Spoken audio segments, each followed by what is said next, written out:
Kitchen में काम हम सभी करते हैं, लेकिन सबके काम करने का तरीका अलग अलग होता है और किसी टिप्स एंड ट्रिक्स के थ्रू अगर किचन का काम किया जाए तो घंटों का काम मिनटों में हो जाता है। नमस्ते दोस्तों, मैं हूँ छाया और आपके अपने चैनल छाया रसोई में आपका एक बार फिर से बहुत बहुत स्वागत है। आज फिर से मैं आपके लिए बहुत यूजफुल टिप्स एंड ट्रिक्स लेकर आई हूँ जो हमेशा की तरह आपको बहुत पसंद आएंगे। तो वीडियो देखने से पहले आप कमेंट बॉक्स में लिखकर ज़रूर बता दीजिए कि आप अपने चैनल छाया रसोई का वीडियो किस सिटी से देख रहे हैं। नींबू का यूज हम सभी के घरों में होता है। नींबू का रस निकालने के बाद नींबू के छिलके को लीजिए और किचन का जब सारा काम खत्म कर लीजिए तो इसको सिंक में अच्छे से ऐसे मल दीजिए। आपका सिंक एकदम साफ सुथरा चमकदार हो जाएगा और किसी भी तरह के दाग धब्बे हैं तो वो भी खत्म हो जाएंगे, क्योंकि नींबू सफाई करने में एकदम एक्सपर्ट है। तो नींबू से आप अपने सिंक को भी बढ़िया से साफ कर सकती हैं। तो है ना कमाल की टिप, इस टिप को आप भी अपना सकती हैं। नेक्स्ट टिप है हमारी नारियल यानी कि सूखी हुई गरी को रखने को लेकर। तो अगर ये सूखा हुआ नारियल घर में ज़्यादा आ जाता है तो इसको ज़्यादा दिन स्टोर करके रखने के लिए ही हमारी ये टिप है। मैं पहले भी आपके साथ एक टिप शेयर की हूँ जिसको आप लोगों ने काफ़ी पसंद किया है। तो हमारी ये टिप सिंपल सी है।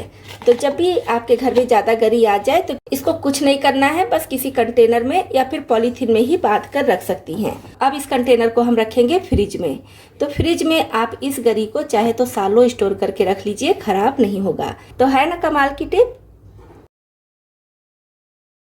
तो हमारी नेक्स्ट टिप भी नारियल को लेकर ही है, सूखे हुए नारियल की गिरी को लेकर। तो अगर आप इसको चीनी में नहीं रखना चाहती हैं, फ्रिज में नहीं रखना चाहती हैं, तो बहुत आसान तरीका बता रही हूँ। नारियल को इस तरह से कट कर लीजिए, 2 टुकड़ों में, 4 टुकड़ों में, जैसा भी चाहे, और इसमें डाल दीजिए 2 बूंद देसी घी। बहुत ज़्यादा घी की ज़रूरत नहीं है, बस हल्का सा इसके ऊपर घी का एक लेयर लग जाए। इस तरह से घी का एक लेयर लगा दीजिए। और ये टिप मेरी एक व्यूअर्स हैं कुसुम लता, उन्होंने मुझे बताया है, तो उन्हीं का टिप मैं आपके साथ शेयर कर रही हूँ। अगर आपको भी कोई टिप पता है तो आप भी मेरे साथ शेयर कीजिए, मैं उस टिप को भी दिखाऊंगी और साथ में वीडियो में आपका नाम भी लूँगी। घी को नारियल में हल्का सा लगाने के बाद अब इसको आप चाहे तो आधे से 1 घंटे धूप में भी सुखा सकती हैं। और अब इसको बंद करके कहीं भी रख दीजिए, फ्रिज में रखने की ज़रूरत नहीं है, किचन में या रूम में ही कहीं रख दीजिए। आपका ये नारियल खराब नहीं होगा, लंबे समय तक आप इसको स्टोर कर सकती हैं। तो है ना ये कमाल की टिप, इस टिप को आप भी अपना सकती हैं। किचन में अक्सर काम करते करते हम हाथ में कहीं ना कहीं जल जाते हैं, चाहे तो पूड़ी बनाते समय, रोटी बनाते समय, या फिर कभी प्रेशर कुकर लग गया, कभी कढ़ाई लग गई, तो खाना भी बनाना है और हाथ भी हमारा जल गया, तो अचानक से काफ़ी दिक्कत होती है। तो अगर थोड़ा बहुत हाथ जला है तो उस पर हम क्या करते हैं, टूथपेस्ट लगा लेते हैं। तो टूथपेस्ट लगाने के बाद हम कोई काम उससे नहीं कर सकते, क्योंकि जो भी खाना बनाएंगे उसमें टूथपेस्ट लगने का डर होता है। तो इसी के लिए हमारी ये टिप है कि अगर आपका हाथ किचन में खाना बनाते बनाते कहीं थोड़ा सा जल गया है, बहुत ज़्यादा जले हुए की बात मैं नहीं कर रही हूँ, जैसे होता है हल्का सा कहीं भाप लग गया, रोटी का भाप, या प्रेशर कुकर इस तरह से टच हो गया, कढ़ाई टच हो गई, तब के लिए बता रही हूँ। और अगर फफोला पड़ जाता है या फफोला फूट जाता है, उसके लिए ये टिप नहीं है। हल्का फुल्का जला है तो गुथा हुआ आटा हम सभी के किचन में होता है, खाना बनाते रहते हैं तो गुथे आटे की ज़रूरत रहती ही है।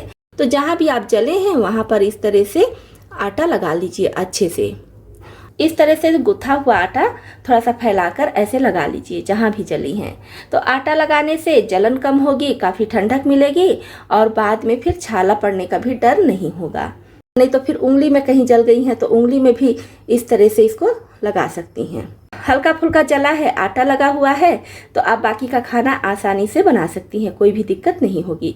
हाँ, ज़्यादा जल गया है तब के लिए ये टिप नहीं है, तब आप तुरंत डॉक्टर को दिखाइए या फिर कोई दवा लीजिए।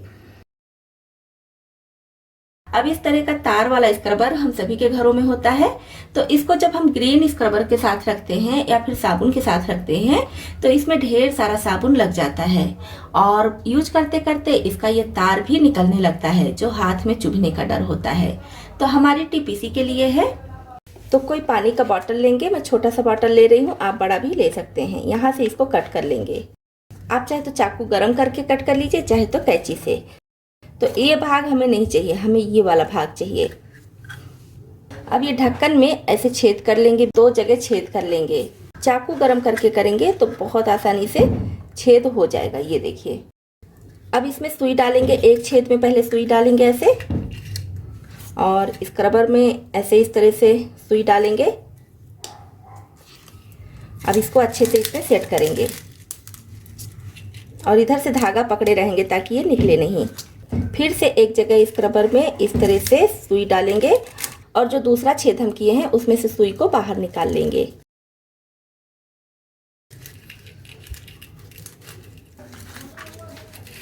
अब इसको खूब अच्छी तरह से खींच लेंगे, धागे को अच्छे से टाइट कर लेंगे।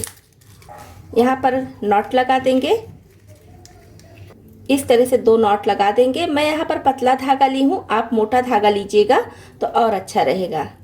अब दोनों को एक साथ लेकर यहाँ भी एक नॉट लगा देंगे। तो ये जो नॉट हम लगाए हैं तो यूज करने के बाद इसको बहुत अच्छे से टांग सकते हैं। तो अब हम इससे किसी भी तरह का बर्तन बहुत आसानी से धुल सकते हैं। इसका तार हमारे हाथ में चुभेगा नहीं। और बर्तन के साथ साथ आप चाहे तो सिंक भी इससे बहुत अच्छे से साफ कर सकती हैं।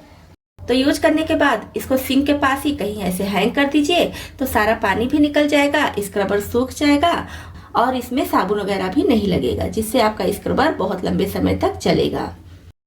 तो है ना कमाल की टिप। इस टिप को आप भी अपना सकती हैं। नेक्स्ट टिप है हमारी इस तरह के बास्केट को लेकर, चाहे तो स्क्वायर में हो गया या फिर ट्रायंगल शेप में हो गया। तो अगर आपको एक ही बास्केट में प्याज और आलू दोनों रखना है तो बीच में इस तरह से कोई दफ्ती का टुकड़ा कट करके लगा दीजिए और एक तरफ आलू रख दीजिए, एक तरफ प्याज रख दीजिए। तो आपका आलू और प्याज एक में मिक्स नहीं होगा और जल्दी खराब भी नहीं होगा। और जब भी आपको ज़रूरत पड़ेगी तो आलू वाले में से आलू निकाल लेंगी और प्याज वाले में से प्याज निकाल लेंगी। अपने काम को आसान करने के लिए और समय बचाने के लिए इस टिप को आप भी अपना सकती हैं। अक्सर हम सभी गैस पर दूध चढ़ाकर साइड में कोई काम करने लगते हैं और खड़े भी रहते हैं, फिर भी देखते हैं अचानक से दूध बाहर गिर गया। तो ये प्रॉब्लम ना आए इसके लिए क्या कीजिए, जब भी गैस पर दूध चढ़ाइए तो इसमें कोई छोटा सा कप या फिर छोटी सी कटोरी दूध में इस तरह से डाल दीजिए। इससे दूध उबाल खाकर बाहर की तरफ नहीं गिरेगा। दूध खत्म हो जाएगा लेकिन बाहर नहीं गिरेगा। लेकिन दूध में कप डालते समय ध्यान रखिए कि कप बहुत अच्छे से साफ हो। ज़्यादातर लोग क्या करती हैं, कप तो अंदर से साफ कर लेती हैं लेकिन बाहर से गंदगी लगी होती है। तो इस तरह का कप ना लीजिए, एकदम से साफ सुथरा कप या फिर कोई छोटी कटोरी इस तरह से डाल दीजिए। तो है ना कमाल की टिप। इस टिप को आप भी अपना सकती हैं। बेकिंग सोडा हम सभी के घरों में होता है, तो थोड़ा सा बेकिंग सोडा किसी बाउल में निकाल लेंगे। 1 से 1.5 छोटा चम्मच बेकिंग सोडा मैं निकाली हूँ। तो जितना छोटा हो सके उतने छोटे बाउल में आप ये बेकिंग सोडा निकालिए और अब इसको हम रख देंगे फ्रिज के किसी कोने में। तो अगर आपके फ्रिज से किसी भी तरह की बैड स्मेल आती है, थोड़ा सा सीलन जैसा लगता है, या कोई फल सब्जियां या फिर कुछ भी खुला हुआ खाना रख दिए हैं उसकी स्मेल आती है, तो बेकिंग सोडा की वजह से वो स्मेल पूरी तरह से खत्म हो जाएगी। बेकिंग सोडा इस तरह से बाउल में रखकर आप अपने फ्रिज में हमेशा रखे रहिए, किसी भी तरह की बदबू आपके फ्रिज से नहीं आएगी। तो है ना कमाल की टिप। इस टिप को आप भी अपना सकती हैं। तो दोस्तों, आपको इसमें से कौन सी टिप ज़्यादा पसंद आई और कौन सी पहले से पता थी, कमेंट बॉक्स में लिखकर जरूर बताइए। तो इतने यूजफुल टिप्स एंड ट्रिक्स के लिए एक लाइक और शेयर तो बनता ही है। चैनल पर पहली बार आए हैं और हमारे YouTube परिवार में शामिल होना चाहते हैं तो इस चैनल को सब्सक्राइब भी कर लें।